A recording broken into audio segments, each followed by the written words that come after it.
Bom dia, vamos aqui então retornando para fechar a nossa análise da primeira espécie de entidade paraestatal estudada nessa unidade, os serviços sociais autônomos. Pois bem, voltando aqui para a lousa, a gente fechou então a última aula definindo, volto a frisar pessoal, porque é uma boa questão de concurso. Qual é a única espécie de entidade paraestatal que pode ser destinatária do produto oriundo do recolhimento de um tributo? Fechem o olho. Serviço Social Autônomo. Pois bem, seguindo aqui, apenas mais uma consideração sobre essa figura aqui. Vejam só, e a questão aqui é no contexto da licitação. Pois bem, se discutia até certo tempo atrás se o Serviço Social Autônomo estaria ou não sujeito à Lei 86693. Mas, em 97, o TCU definiu a questão, e é esse posicionamento do TCU que a gente deve levar em consideração. Segundo o Tribunal de Contas da União, os serviços sociais autônomos estão sujeitos ao dever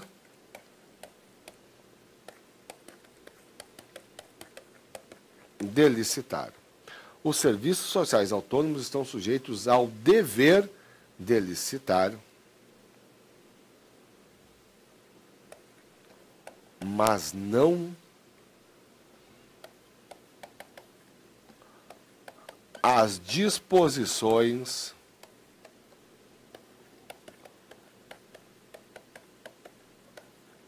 da Lei 86693. Nossa lei de normas gerais sobre licitações e contratos, mas não as disposições da Lei 86693, devendo editar regulamentos próprios na matéria. Essa posição aqui, pessoal, do TCU é extremamente importante. Deixa eu ler novamente aqui, ó. Os serviços sociais autônomos estão sujeitos a que isso que tem de relevante ao dever de licitar, mas não às disposições da Lei 86693, devendo editar regulamentos próprios na matéria. Efetivamente, né, a Lei 86693 é uma lei, em termos de rigorismo formal, extremamente burocrática, que dificulta, vamos assim dizer, em termos operacionais, as contratações. O TCU entendeu, e realmente pelo artigo 1º dessa lei, a interpretação mais razoável é essa, que os serviços sociais autônomos não estão sujeitos ao nosso Estatuto Geral de Licitações e Contratos, mas eles estão sujeitos ao dever de licitar. O que significa isso aí? Que o serviço social autônomo, ele não escolhe quem ele bem entende para celebrar um contrato. Ele deve instaurar um procedimento no qual oportunize a todos os interessados a apresentação de propostas, para, ao final, selecionar aquela que seja mais vantajosa para o serviço social autônomo. É esse o significado dessa decisão do Tribunal de Contas da União. Pois bem, aqui fechamos essa primeira figura. Agora, com um pouco mais de calma, pessoal. Nós vamos estudar as duas entidades que dão margem a, disparadamente, a maior parte das questões dentro do terceiro setor no que toca a provas de direito administrativo. Nós iremos analisar, inicialmente, as entidades qualificadas como organizações sociais e, na sequência, as entidades qualificadas como organizações da sociedade civil de interesse público. Então, vamos aqui, 3 organizações sociais, 3.1 noções gerais. Organizações sociais são pessoas jurídicas de direito privado, sem fins lucrativos, que recebem do poder público uma especial qualificação ao preencherem os requisitos legais. Então, olhem só, pessoal. Então, a entidade, essa figura OS, na verdade é o quê? É uma especial qualificação, justamente a sigla, OS, Organização Social. É uma especial qualificação que, claro, faz com que a entidade passe a estar sujeita também a um regime jurídico especial. Então, a entidade assim qualificada, ela passa a estar sujeita a um regime jurídico especial. O regime antes aplicável de forma praticamente integral para a entidade de direito privado é derrogado parcialmente por normas do regime jurídico administrativo. Então, vamos adentrar aqui na análise, pessoal. Coloquei aqui na sequência. Lei 9.637/98. Regula a matéria na esfera federal. O que nós vamos fazer, então, no que toca ao OS? Cada entidade política tem autonomia para legislar sobre a matéria. Então, optei pela lei que regula a matéria na esfera federal. Muito cuidado quem vai fazer concurso de outras esferas da administração. Friso novamente, que nós vamos ver aqui, vale para o modo como a matéria é regulada na esfera federal. A grosso modo, pessoal, são similares às disposições das esferas estaduais e municipais que também tratam da matéria. Então, os raciocínios mais genéricos, vamos assim dizer, tu pode também aproveitar para as entidades qualificadas como essa nas demais esferas da administração. Vou ler novamente aqui o nosso conceito e adentramos, então, nos demais detalhes da lei. Organizações sociais são pessoas jurídicas de direito privado sem fins lucrativos, que recebem do poder público uma especial qualificação ao preencher os requisitos legais. Perfeito. Lei 9.637/98. A essência aqui, até vou abrir aqui, toda estrutura, agora eu vou começar a falar das figuras que cercam a entidade qualificada como OS, mas, na verdade, toda a sistemática do terceiro setor é singela. Como eu falei para vocês, o poder público tem interesse em que a entidade paraestatal tenha sucesso na sua tarefa, no desempenho da atividade que justificou sua instituição. Tudo bem. Então, eu tenho inicialmente uma paraestatal, qualquer paraestatal, que ela está sujeita à fiscalização do poder público no contexto do poder de polícia. Tranquilo. Uma fiscalização mais light, vamos assim dizer, mais genérica, sobre apenas alguns aspectos da paraestatal que se aproximam de modo mais direto da vida em coletividade como um todo. Tudo bem. Aí, essa entidade, ela necessita de um aporte de recursos públicos para que possa desenvolver melhor suas atividades. O que faz a entidade? Ela se obriga, perante o poder público, a atingir certas metas de desempenho. Por exemplo, uma paraestatal, claro, nós vamos adentrar nos demais requisitos da lei, estou sendo bem simples agora nesse exemplo inicial. Nós vamos dizer que a entidade preencheu os requisitos da 9.637/98, foi celebrada uma figura aqui chamada contrato de gestão, e nessa figura, contrato de gestão, o que ocorre? A paraestatal obriga-se a certas metas de desempenho na sua área de atuação. Por exemplo, se ela atua na área da saúde, obriga-se, um exemplo simples, a fornecer 2.000 atendimentos gratuitos a pessoas carentes na área da saúde a cada mês. Está aí, uma meta de desempenho. Em contrapartida, o que faz o poder público? Ele auxilia a paraestatal a atingir tais metas por meio de diversas modalidades de fomento, como a gente daqui a pouco vai vislumbrar dentro da 9.637/98. Então, a sistemática sempre é essa, pessoal. Meta de desempenho para a paraestatal, em contrapartida, ela recebe uma ou mais modalidades de fomento por parte do poder público. Vamos aqui, então, nosso tópico 3.2. Eu coloquei requisitos, e aqui eu trouxe o artigo 1º e o artigo 2º da nossa lei 9.637/98, que trazem a maioria dos requisitos para que a entidade se qualifique como organização social. Então, vamos aqui. Friso novamente, pessoal. Todos esses dispositivos são da legislação que regula a matéria na esfera federal. Iniciando a leitura. O Poder Executivo poderá qualificar como organizações sociais pessoas jurídicas de direito privado sem fins lucrativos, cujas atividades sejam dirigidas ao ensino, à pesquisa científica, ao desenvolvimento tecnológico, à proteção e preservação do meio ambiente, à cultura e à saúde, atendido aos requisitos previstos nessa lei. Então, vejam só, é talvez o detalhe que nós temos que ter mais atenção quando eu estou falando das OS. O artigo 1º, ele define com precisão as 6 áreas possíveis de atuação numa paraestatal, caso ela pretenda obter uma qualificação como organização social.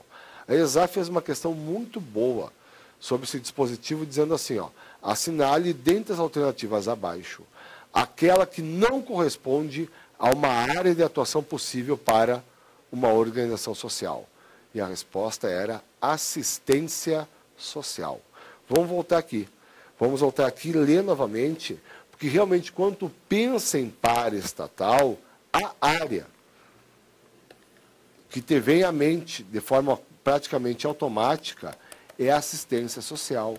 Só que essa área, genericamente falando, assistência social, ajuda direta, concreta aos mais desamparados, não é referida aqui no artigo 1º. Eu vou ler novamente o dispositivo. O Poder Executivo poderá qualificar como organizações sociais pessoas jurídicas de direito privado sem fins lucrativos, cujas atividades sejam dirigidas ao ensino, à pesquisa científica, agora vou destacar, ensino, pesquisa científica, ao desenvolvimento tecnológico, à proteção e preservação do meio ambiente, à cultura e à saúde, 6 áreas, atendido aos requisitos previstos nessa lei. Então, para uma paraestatal ter a pretensão de se qualificar como OS, tem que atuar obrigatoriamente numa dessas 6 áreas. Dentre elas, genericamente, então, reforçando pela última vez, não consta a assistência social. Então, se uma paraestatal, por exemplo, a atuação dela for oferecer um sopão todas as noites para os desabrigados, essa paraestatal não pode se qualificar como organização social. Se uma paraestatal tiver por objeto social elaborar campanha de agasalho para as pessoas mais carentes, essa paraestatal também não poderá se qualificar como organização social. Aqui está, pessoal, novamente porque é um rol de áreas que obrigatoriamente, principalmente uma prova da ESAF, é prudente a gente ter bem em vista que áreas são essas. É ensino, pesquisa científica, desenvolvimento tecnológico, proteção e preservação do meio ambiente, cultura e saúde. Seguindo aqui, artigo 2º, iniciando a leitura. São requisitos específicos para que as entidades privadas referidas no artigo anterior habilitem-se à qualificação como organização social. 1. Comprovar o registro de seu ato constitutivo, dispondo sobre a natureza social de seus objetivos relativos à respectiva área de atuação. Então, deixa eu destacar aqui, o ato constitutivo é o ato pelo qual a entidade adquire personalidade jurídica, ou seja, passa a ter aptidão para, em nome próprio, adquirir direitos e contrair obrigações. Tudo bem. Então, o inciso 1 exige como condição para que seja satisfeita a pretensão da outorga da qualificação que se comprove, que a entidade comprove que seu ato constitutivo está devidamente registrado e nele consta essas matérias que a gente vai passar a destacar. Só deixa eu voltar aqui antes. tem uma coisa muito importante que eu não destaquei, eu só destaquei, mas eu não trabalhei, que é bem simples aqui, ó, pessoal. Vejam só. Vou ler novamente só essa parte inicial. O Poder Executivo poderá. Daqui a pouco nós vamos entrar para analisar as OCPs e nós vamos ver que para a OCP é matéria diferente. É diferente em quê? Porque ali existe uma vinculação para o poder público. Se a entidade preenche os requisitos legais, ela tem direito a se qualificar como OCP. Aqui não. De pronto eu vou colocar, porque esse verbo aqui não dá nenhuma margem para dúvida. A conclusão é bem simples. O poder público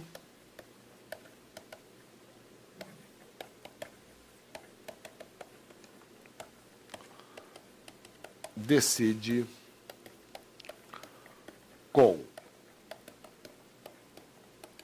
discricionariedade acerca da outorga da qualificação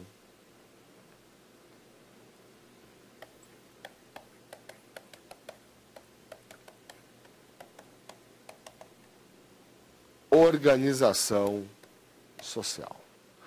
Então, vejam só, mesmo, claro, isso aí vai ser o pressuposto, mas mesmo a entidade preenchendo todos os requisitos legais, o poder público vai decidir com discricionariedade acerca da outorga da qualificação. Não há direito à qualificação para entidade paraestatal. Com isso, voltando aqui, vou iniciar de novo a leitura do artigo 2º. São requisitos específicos para que as entidades privadas referidas no artigo anterior habilitem-se à qualificação como organização social. 1. Comprovar o registro de seu ato constitutivo dispondo sobre a natureza social de seus objetivos relativos à respectiva área de atuação. B. Finalidade não lucrativa, com a obrigatoriedade de investimento de seus excedentes financeiros no desenvolvimento das próprias atividades. C. Previsão expressa, deixa eu destacar aqui, finalidade não lucrativa, já está no próprio conceito da paraestatal, e essa finalidade não lucrativa, então, é comprovada, pessoal, essencialmente por isso aqui, ó. Obrigatoriedade de investimento de seus excedentes financeiros no desenvolvimento das próprias atividades. Então, uma paraestatal, como toda pessoa sem fins lucrativos, ela não tem propriamente lucro. O que ela tem é um excesso de receita com relação à despesa. E esse excedente financeiro deve obrigatoriamente ser aplicado no desenvolvimento das atividades da paraestatal. Seguindo aqui, C, importante, esse requisito, olhem só, previsão expressa de a entidade ter como órgãos de deliberação superior e direção um conselho de administração e uma diretoria definidos nos termos do estatuto, asseguradas àquele composição e atribuições normativas e de controle básicas previstas nessa lei. Então, friso novamente, pessoal, previsão expressa de entidade ter como órgãos de deliberação superior e de direção um conselho, um órgão colegiado de administração e uma diretoria. Não cabe, portanto, para uma entidade, se a entidade pretende se qualificar como essa, não cabe uma direção unipessoal, de apenas uma pessoa. É um conselho, um órgão colegiado que obrigatoriamente deverá exercer atribuições normativas e de controle básicas previstas na lei. Seguindo aqui, muito interessante também, a letra D. Previsão de participação no órgão colegiado de deliberação superior, no principal órgão deliberativo da entidade, de representantes do poder público e de membros da comunidade de notória capacidade profissional e idoneidade moral. Pessoal, essa expressão chique aqui, representantes do poder público, significa servidores e empregados públicos. Então vejam, eu estou por enquanto falando de uma entidade de iniciativa privada. Vocês vejam que se essa entidade pretender obter a qualificação, ela tem que ter um vínculo mais próximo com o poder público. Ela tem que obrigatoriamente ter no seu órgão colegiado de deliberação superior servidores e empregados públicos. E aí, em complemento, também membros da comunidade, genericamente falando, de notória capacidade profissional e idoneidade moral. Mas o que eu quero destacar mais nessa linha D é isso aqui, pessoal. A presença forte, vamos assim dizer, de pessoas que têm efetivamente um vínculo funcional com a administração no órgão colegiado de deliberação superior da entidade. Seguindo, letra E, composição e atribuições da diretoria. F, obrigatoriedade de publicação anual no Diário Oficial da União dos relatórios financeiros e do relatório de execução do contrato de gestão. G, no caso de associação civil, a aceitação de novos associados na forma do estatuto. Ou seja, no caso da entidade assumir a forma de associação, é obrigatório que conste as regras e a forma de aceitação de novos associados. H, proibição de distribuição de bens ou de parcela do patrimônio líquido em qualquer hipótese. Deixa eu destacar aqui. Inclusive em razão de desligamento, retirada ou falecimento de associado ou membro da entidade. Então, essa preocupação, vocês vejam, nós já falamos disso, estou voltando aqui, na linha B do inciso 1, e a lei volta a mostrar preocupação na linha H. Vou ler novamente. Proibição de distribuição de bens ou de parcela do patrimônio líquido em qualquer hipótese, inclusive em razão do desligamento, retirada ou falecimento de associado ou membro da entidade. Pessoal, essas duas disposições têm por objetivo evidente dificultar ao máximo o mascaramento de entidades paraestatais, ou seja, que na verdade a pretensão dos fundadores seja constituir uma entidade com fins lucrativos. E eles constituem uma paraestatal para dar um golpe. No português, bem claro, né? Além de haver uma tributação menor, pelo fato de ser uma paraestatal, eles tentariam se aproximar do poder público para obter alguma modalidade de fomento.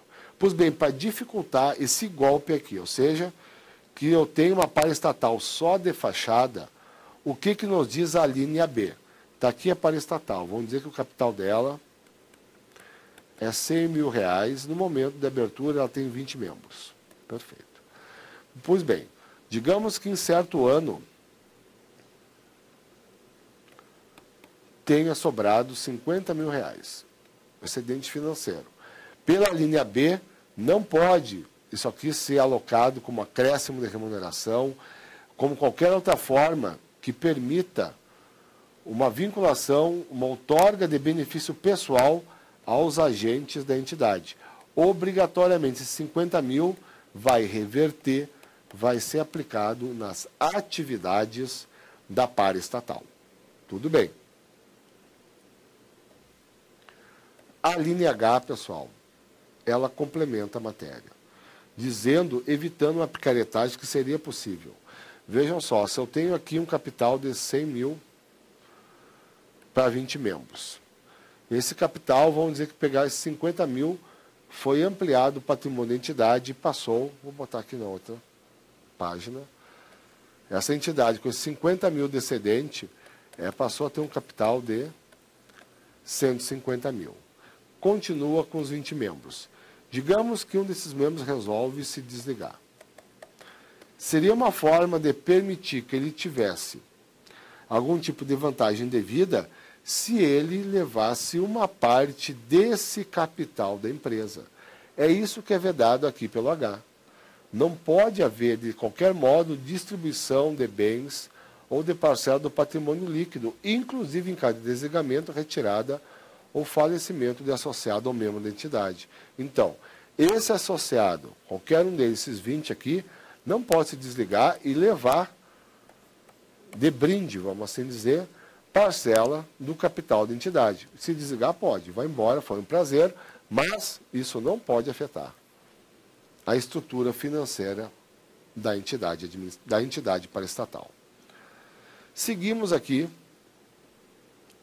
a linha letra I, previsão de incorporação integral do patrimônio, dos legados ou das doações que lhe foram destinados, bem como dos excedentes financeiros decorrentes de suas atividades, em caso de extinção ou desqualificação, ao patrimônio de outra organização social, qualificada no âmbito da União, da mesma área de atuação, ou o patrimônio da União, dos Estados, do Distrito Federal e dos municípios, na proporção, tão só na proporção, dos recursos e bens por estes alocados. Então, vejam só, pessoal, isso aqui é uma determinação, vou ler novamente desde o início. Se prevê, obrigatoriamente, no Estatuto da entidade, no ato constitutivo, previsão de incorporação integral do patrimônio, dos legados ou das doações, genericamente falando do patrimônio da entidade, bem como dos excedentes financeiros que eventualmente a entidade tiver, nas hipóteses de extinção ou desqualificação, perda da qualificação de OS, esse patrimônio, esse excedente financeiro deve reverter obrigatoriamente ao patrimônio de outra entidade qualificada como OS na esfera federal que atue na mesma área ou ao patrimônio da União, dos Estados, do Distrito Federal ou dos municípios, mas apenas na hipótese destes terem efetivamente recursos alocados na entidade paraestatal e a incorporação deverá ocorrer na proporção desses recursos que foram alocados. Tópico 3.3, aprovação da qualificação. Então, para a gente não se perder aqui, nós estamos aqui no 3.2, que define os requisitos, a grande maioria dos requisitos para a entidade obter a qualificação OS. Então, requisito. Primeiro, que se trate de uma pessoa jurídica de direito privado sem fins lucrativos. Segundo, que ela atue em uma dessas 6 áreas definidas no artigo 1º. Terceiro, que o seu ato constitutivo, devidamente registrado, disponha sobre todas as matérias que a gente acabou de analisar da forma como normatizadas pela lei. Pois bem, então aí está o nosso 3.2. Na sequência, nós temos o 3.3, aprovação da qualificação. No tempo que nós temos aqui, eu vou ler, é o artigo 2º, inciso 2. É a parte procedimental para a outorga da qualificação. Então, haver aprovação quanto à conveniência e oportunidade de sua qualificação como organização social do ministro ou titular de órgão supervisor ou regulador da área de atividade correspondente a seu objeto social e do ministro de Estado da Administração Federal e Reforma do Estado. Então, vejam só, eu tenho que ter a participação aqui do ministro ou do titular de órgão supervisor e regulador da área respectiva e, isso que é mais interessante, pessoal, do ministro do Estado da Administração Federal e Reforma do Estado. Na verdade, essa nomenclatura não existe mais. Isso era no tempo do MARI, Ministério da Administração Federal e Reforma do Estado. Hoje, nós temos o Ministério do Planejamento, Orçamento e gestão, mas permanece na literalidade desse dispositivo. Nós paramos aqui nesse ponto. Na próxima aula, então, prosseguimos analisando as demais disposições da Lei 963798 sobre as OS. Muito obrigado a todos e até lá.